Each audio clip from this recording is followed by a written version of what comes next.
Hola querido, mira, Dios siempre cumple sus promesas.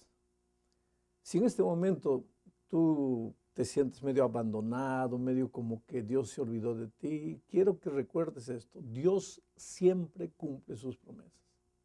Sus promesas son eternas, no cambian nunca. Esta semana veremos la relación que existe entre la promesa que Dios le hizo a Abraham y la ley de Dios que le fue dada a Israel 430 años después de la promesa. Y veremos también cómo eso es importante para entender el Evangelio de una manera correcta. El primer texto que analizaremos es Gálatas 3, 18 y 19. Porque si la herencia es por la ley, ya no es por la promesa. Pero Dios se la concedió a Abraham mediante la promesa. Entonces, ¿para qué sirve la ley? Fue añadida a causa de las transgresiones, hasta que viniera la descendencia a quien fue hecha la promesa, y fue dada por medio de ángeles en manos de un mediador. Pensemos primero en la palabra herencia. Pablo habla aquí de herencia. ¿En qué consiste esa herencia? ¿De qué se trata la herencia? Al mencionar la herencia, Pablo se refiere a la justificación o a la salvación.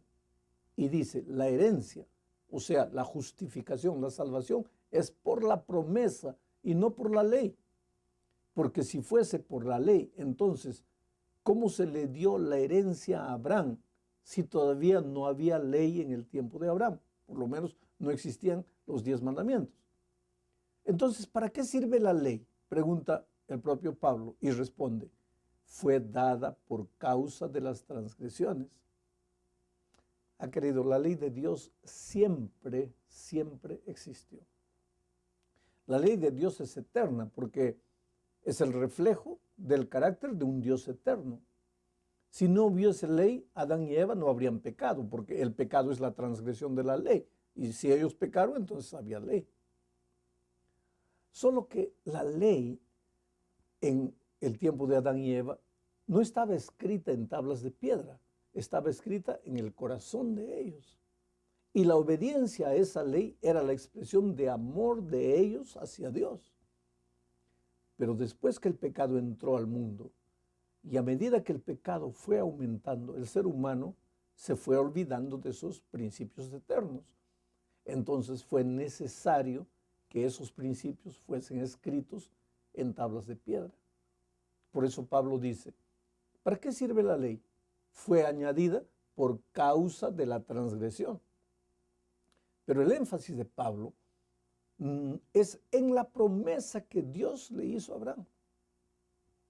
En griego, la palabra promesa es diateke, que quiere decir una decisión que una persona toma sola, sin consultar con nadie. Quiere decir, la promesa no es un contrato que se hace entre dos personas. No es que tú haces esto y yo hago aquello. Tú guardas la ley y yo te salvo. No. En la promesa solo Dios ofrece. El ser humano solo acepta, no hace nada. Y la ley no fue dada para reemplazar a la promesa. La promesa de que tú solo crees y eso te es contado por justicia sigue válida. La ley fue escrita, fue dada por causa de la dureza del corazón del hombre, pero no para tomar el lugar de la promesa. Por tanto, continuamos siendo salvos únicamente por la fe en la promesa de Dios. La segunda parte de la lección trata de la fe y de la ley.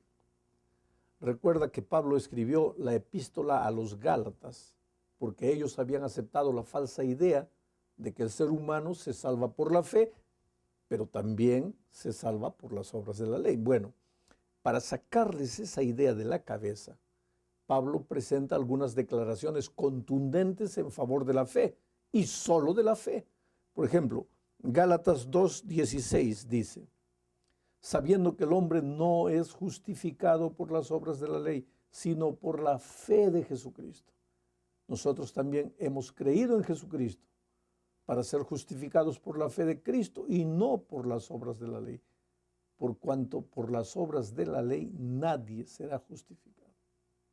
Dice más, Pablo afirma que la verdadera característica de aquella persona que aspira a ser descendiente de Abraham no es guardar la ley, sino tener fe.